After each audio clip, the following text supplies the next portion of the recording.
Bismillahirrahmanirrahim, wassalatu wassalamu ala ashrafil mursalin. Bienvenue dans cette deuxième partie du cours calcul de structure dans laquelle on va s'intéresser au calcul des potents. Donc, le règlement BAOL n'impose aucune condition à l'état limite de service pour les pièces soumises à une compression centrée. Donc, les calculs dans ce cas, dans le cas des poteaux, sont justifiés seulement à l'état limite ultime. C'est pourquoi on va utiliser, comme on l'a déjà vu, la combinaison de calcul à l'état limite ultime. Donc l'effort normal appliqué sur le poteau sera égal à 1,35G plus 1,5Q avec G, ce sont les charges permanentes, et Q, ce sont les charges variables. Donc on commence directement par le calcul du poteau, donc les formules de calcul du poteau. Donc on va considérer que la section du poteau est donnée. Normalement on suppose qu'on a déjà réalisé un prédimensionnement. On verra donc comment le faire par la suite. Donc la première étape dans le calcul du poteau, c'est la vérification de la condition de non-flambement. Pour le faire, on doit d'abord calculer ce qu'on appelle l'élancement du poteau. L'élancement du poteau, lambda.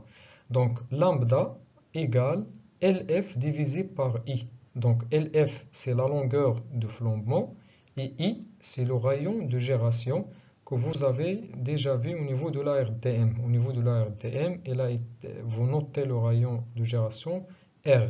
D'accord? Donc le BAOL le note petit i. Donc on calcule l'élancement du poteau qui est égal à LF divisé par I. Pour vérifier qu'on n'aura pas le problème de flambement, il faut avoir un lambda inférieur ou égal à 70. Si c'est le cas, très bien, on passe à la suite. Sinon, on va redimensionner la section, c'est-à-dire pour la longueur, on ne pourra pas changer, donc diminuer la hauteur du poteau, parce qu'il est fixé généralement, la hauteur sous plafond, il est fixé par l'architecte. Donc, on va augmenter les dimensions de la section, parce qu'on verra que le I, le rayon de gyration, est égal à la racine carrée du moment d'inertie divisé par la section. Vous avez déjà vu ces formules au niveau de la RDM. Donc, pour la longueur de flambement, elle est déduite à partir de la longueur libre du poteau, ou bien la hauteur libre du poteau L0.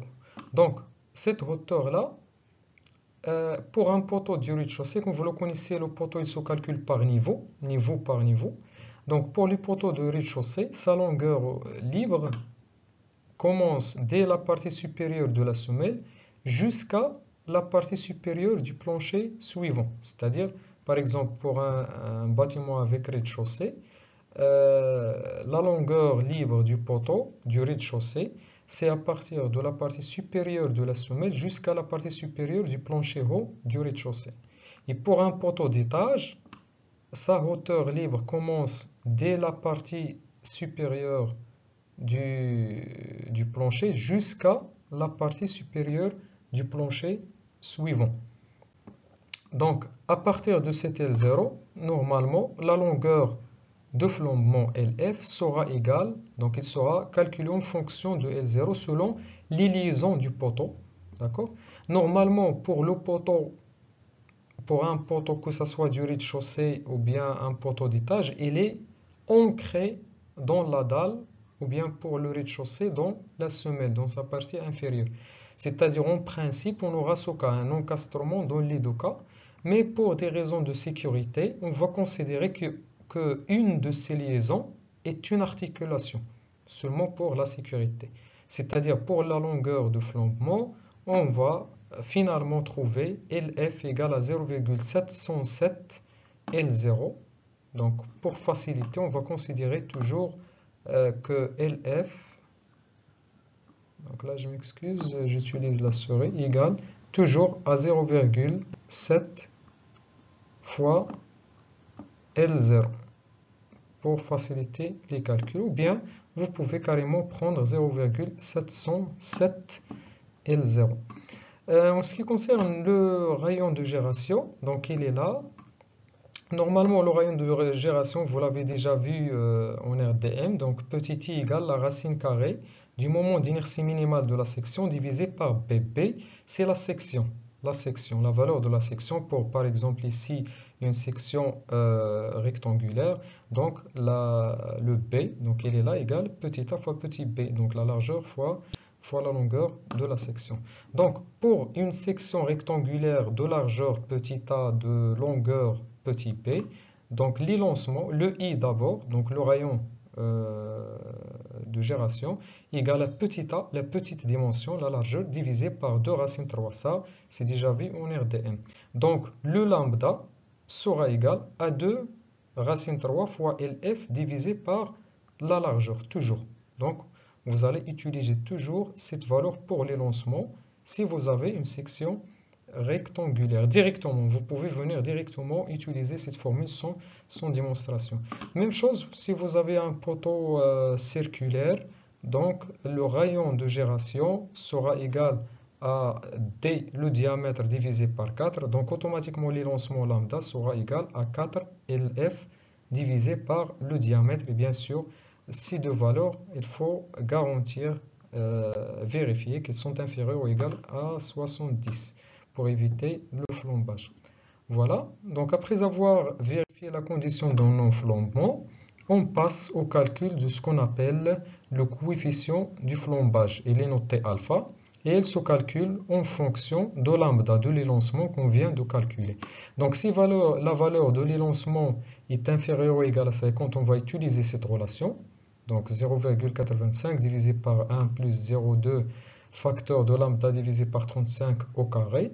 Si la valeur de l'élancement est comprise entre 50 et 70, on va utiliser cette autre formule. Donc 0,6 facteur de 50 divisé par lambda, le tout au carré. Donc après avoir calculé le coefficient de flambage, il sera soumis à certaines conditions. Donc si la moitié des charges appliquées, bien sûr sur le poteau, sont appliquées après 90 jours, donc on va garder la valeur de alpha, du coefficient de flambage. Donc aucun changement, aucune modification sur la valeur de alpha. Par contre, si plus de la moitié de charges sont appliquées sur le poteau avant 90 jours, lorsqu'on dit avant 90 jours, c'est-à-dire entre 28 et 90 jours, eh bien, on va diviser le alpha qu'on a calculé ici par 1,10. Et donc, on aura une nouvelle valeur de alpha qu'on va utiliser ultérieurement dans le calcul de la section de l'AC.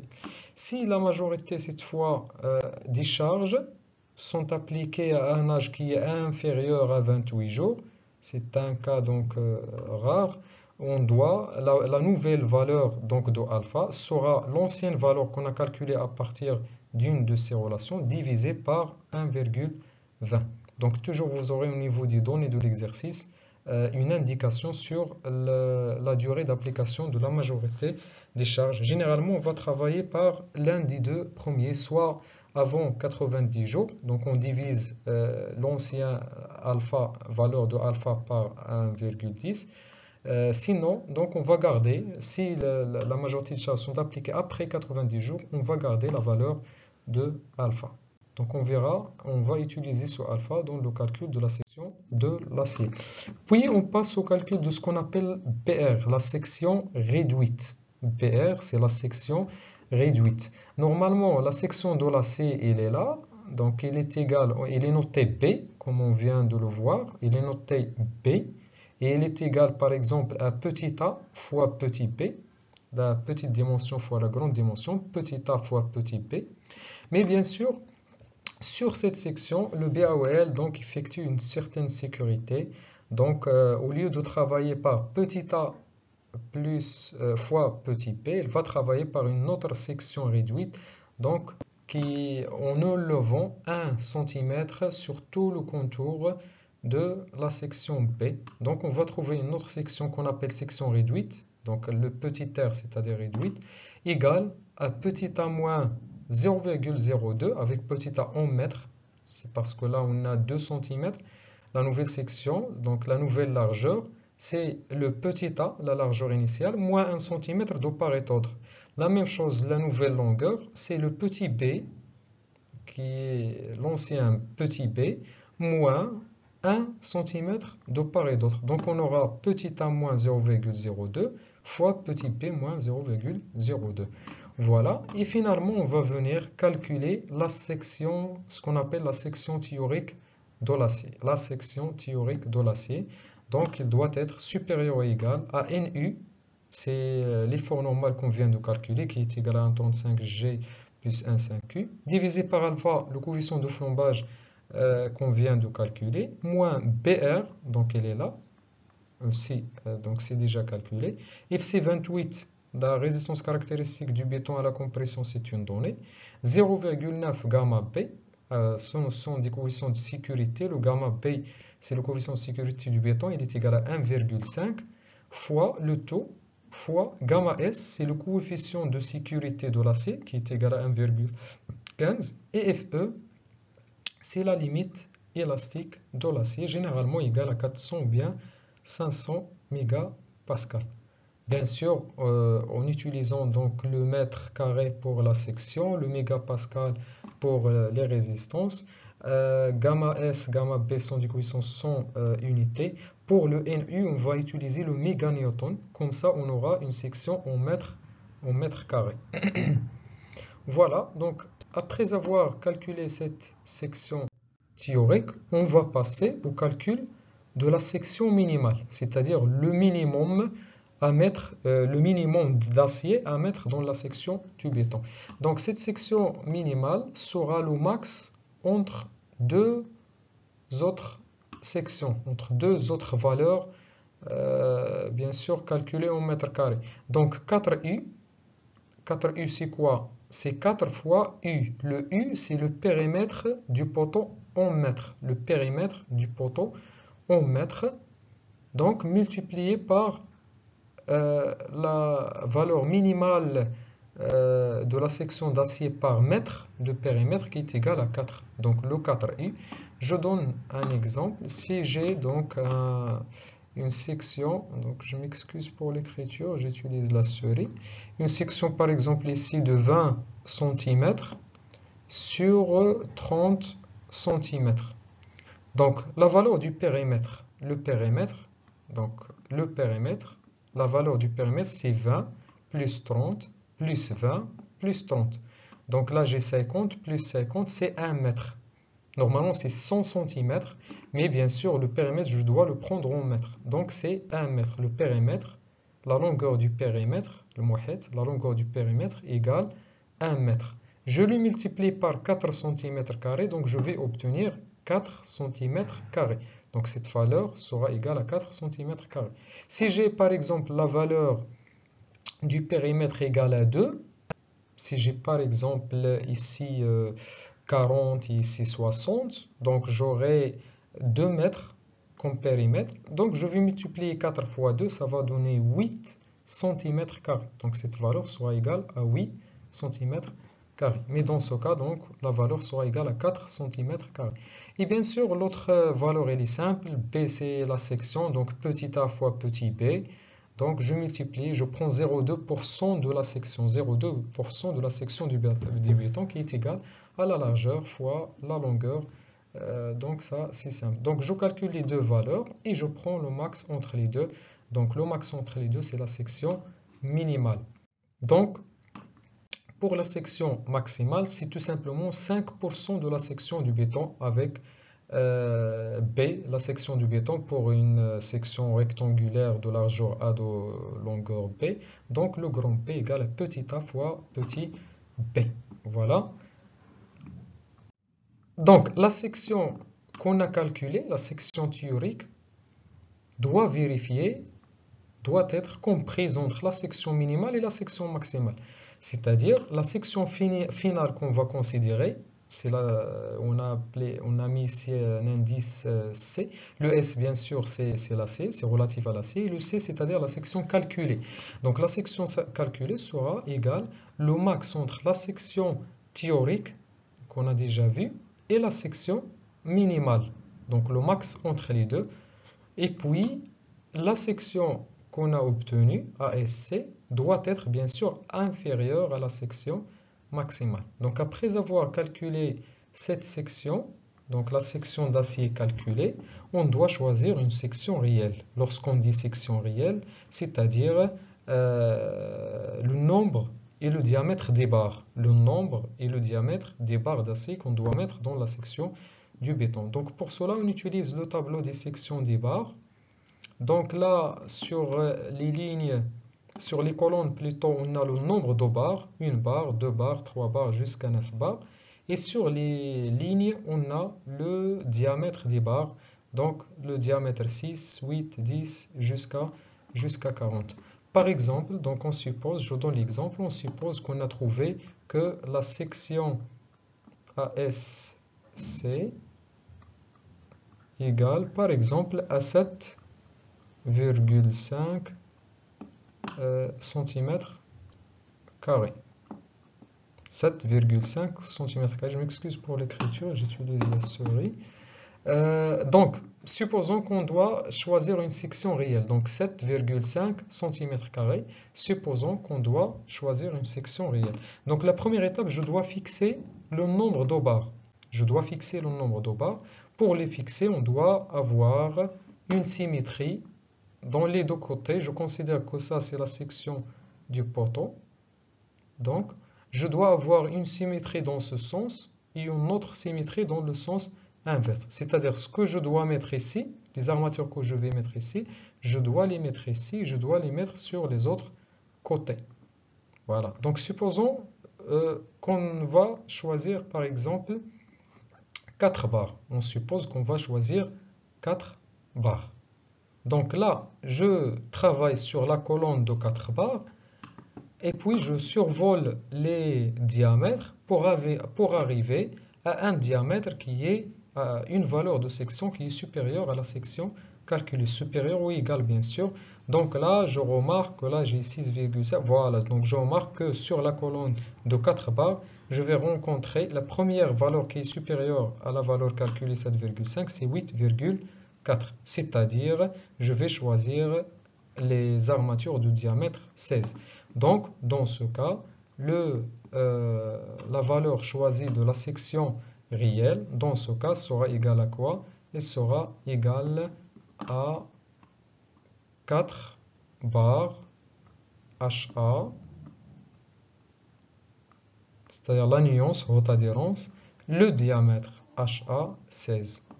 Voilà. Dans ce cas, je peux choisir une parmi les solutions parce que je peux choisir d'autres solutions. Je peux choisir 6 barres, 8 barres, etc. Donc, une parmi les solutions, c'est celle-là. Donc, 4HA 16. Voilà. Passons maintenant aux armatures transversales, donc les cadres, les étriers, les épingles.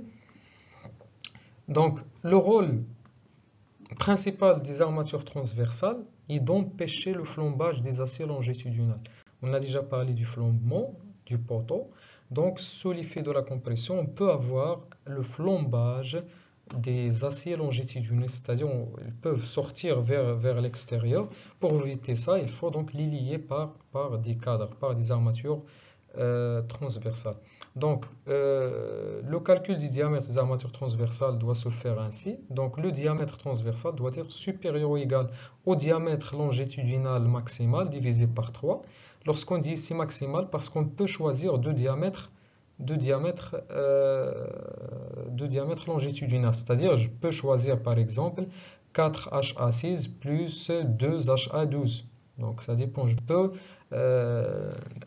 combiner deux diamètres différents au niveau de la même section de béton. Donc, on verra ça au niveau des applications.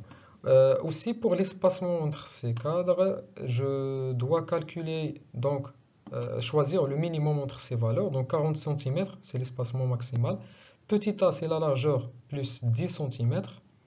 Et puis, la valeur la plus donc, déterminante dans ce cas, c'est 15 fois phi L-min. Avec phi L-min, c'est le diamètre longitudinal minimal. Si on a un seul diamètre au niveau de l'acier longitudinal, et bien sûr, on aura ici un seul diamètre, que ce soit ici, que ce soit dans le diamètre, ça sera le même, parce qu'on a un seul.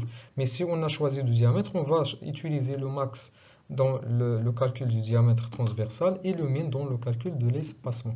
Donc généralement, la valeur déterminante, c'est celle-là, 15 fois fait le min, donc qui donne l'espacement entre les barres. Bien sûr, généralement, pour l'espacement, il faut choisir un multiple de 5, donc le multiple de 5 juste inférieur à cette valeur. Voilà. Donc, passons maintenant aux prédimensions de la section du poteau. Donc, comment on peut déterminer la largeur et la longueur du poteau. Donc, on peut utiliser plusieurs méthodes. L'une parmi les méthodes, c'est celle-là. Donc, cette méthode est basée sur deux hypothèses. La première hypothèse, on va supposer que lambda est inférieur ou égal à 35. La deuxième hypothèse, on va supposer que la section théorique égale à 0. Donc, la première hypothèse, lambda inférieur ou égal à 35 nous permet de calculer le coefficient alpha. Donc, lambda égale à 35, donc alpha égale à 0,708. Vous pouvez donc le vérifier. Et puis, donc à partir de cette relation, donc on sait déjà donc la formule de calcul de A théorique. On va l'utiliser pour calculer la section réduite. Donc on a déjà NU inférieur ou égal à alpha facteur de BRFC28, c'est-à-dire on va remettre donc le A théorique vers l'autre côté.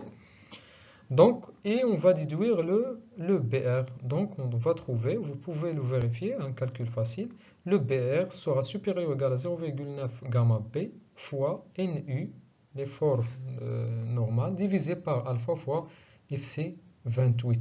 Sachant que alpha égale à 0,708, le gamma B c'est 1,5, c'est déjà vu.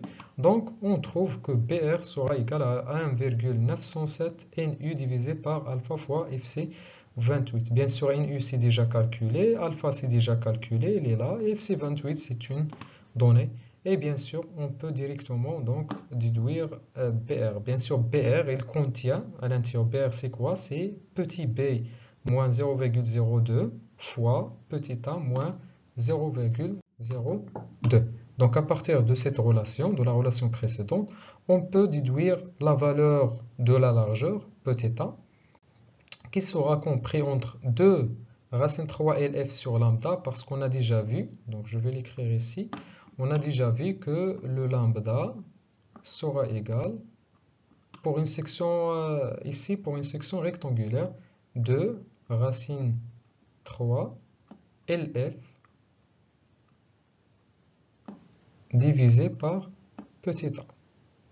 Donc ça c'est déjà vu parce qu'on a dit que le rayon de gyration pour le cas d'une section rectangulaire égale à petit a divisé par 2 racine 3. Donc LF sur I sera égal à ça. Donc 2 racine 3 LF divisé par petit a. Donc on aura cette relation. Je vais donc ramener le petit a vers le haut et le lambda vers le bas. J'aurai petit a donc qui est supérieur ou égal à 2 racine 3 LF divisé par lambda. Et de l'autre côté, donc on va déduire cette relation à partir de la relation précédente. Donc là, on aura déjà la valeur de petit a. Et bien sûr, je vais déduire la valeur de petit b à partir de la relation suffisante, à partir de la relation précédente, en remplaçant le petit a par sa valeur. Si vous trouvez par hasard que le petit b est inférieur à petit a, ce qui est impossible, parce qu'on a déjà supposé que le petit a c'est la petite dimension, c'est pourquoi on l'a utilisé au niveau de la formule de lambda. Donc on va prendre la valeur minimale de petit b qui est petit a et on va considérer qu'on a un poteau carré. Donc vous aurez ça au niveau des applications par la suite. Donc venons maintenant à la disposition des armatures au niveau de la section du béton. Si j'ai lambda inférieur à 35, donc toutes les armatures que vous disposez au niveau de la section, que ce soit à l'extérieur, aux angles, dans les rives, toutes les armatures sont prises en compte. Mais par contre, si vous avez un lambda supérieur à 35, seules sont prises en compte les armatures qui augmentent la rigidité du béton dans le plan de flambement. C'est-à-dire, si vous avez une section carrée, il faut disposer les armatures seulement à l'extérieur. Et si vous avez une section rectangulaire, il faut disposer les armatures seulement sur la longueur B. Donc ces armatures, si vous mettez des armatures ici sur la largeur, ils ne seront pas pris en compte, c'est-à-dire ils ne vont pas augmenter la rigidité et la résistance du poteau, notamment au flambage.